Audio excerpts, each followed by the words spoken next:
এই লোকেরা মনে করে আমার দোয়া বোধহয় কবুল হয় না, তখন সে হতাশ হয়ে যায়। আমার দোয়া যখন কবুল হয় না, আর দোয়া করে লাভ কি, তখন দোয়া ছেড়ে দেয়।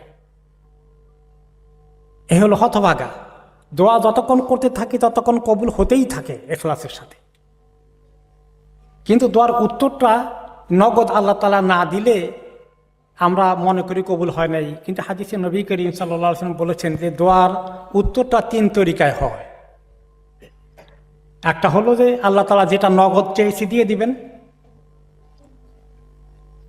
কোনো সময় আমরা পেয়ে যাই, আমি অনেক দোয়া করছি পেয়ে গেছি, এটা একটা হতে পারে। আরেকটা হতে পারে যে আল্লাহ তাআলা দিবেন না, এখন সিদ্ধান্ত নিয়েছেন যে আল্লাহ তাআলা এই দোয়ার দ্বারা আরও একটা বড় বিপদ আসার কথা ছিল আমার প্রতি, সেটাকে আল্লাহ তাআলা আটকেই দিবেন, অথচ আমি সেটা জানি না। আর আমি মনে করলাম দোয়া আমার কবুল হয়নি, এটা চাইলাম এটা তো পাইলাম না, তাহলে মানে কবুল হয়নি, ভুল ধারণা।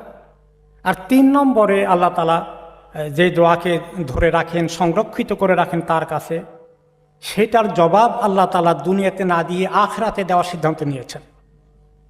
আর বান্দা যখন আখিরাতে তার বিপদের দিনে এই দোয়ার এত বড় পুরস্কার পাবে, তখন যে আল্লাহর প্রতি সে কত শুকর আদায় করবে যে আল্লাহ দুনিয়ার ছোট্ট জিন্দেগির জন্য একটা ছোট্ট দোয়া করেছিলাম, সেটা আমাকে দেন নাই, তার বিনিময়ে ধরে রেখে আপনার কাছে আখিরাতে দিয়ে জান্নাতে দেওয়ার ব্যবস্থা করে দিয়েছেন। আমরা যে কত বেশি আল্লাহ তখন কৃতজ্ঞ হয়ে যাব।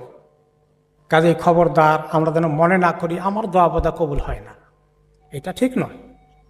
এবং দোয়া করতে হলে কিছু আদব আছে, তার মধ্যে একটা আদব হলো যে দোয়াটা খুব গোপনে আল্লাহর কাছে দোয়া করলে আল্লাহ বেশি কবুল করেন। যে তোমরা খুব বিনয়ী হয়ে আল্লাহর কাছে নরম হয়ে কান্নাকাটি করে এবং গোপনে বেশি করে আল্লাহর কাছে দোয়া করো। আর গোপনে দোয়া করাটা আল্লাহ পছন্দ করেন। আর বেশি যখন তারা মানুষ প্রকাশ্যভাবে খুব বেশি বড় মাহফিলে বিশাল করে লম্বা দোয়া করে, এগুলাকে হাদিসে আল্লাহ তাআলা কোরআনে বলেছেন এই সমস্ত সীমালঙ্ঘনকারীর দিকে আল্লাহ পছন্দ করেন না।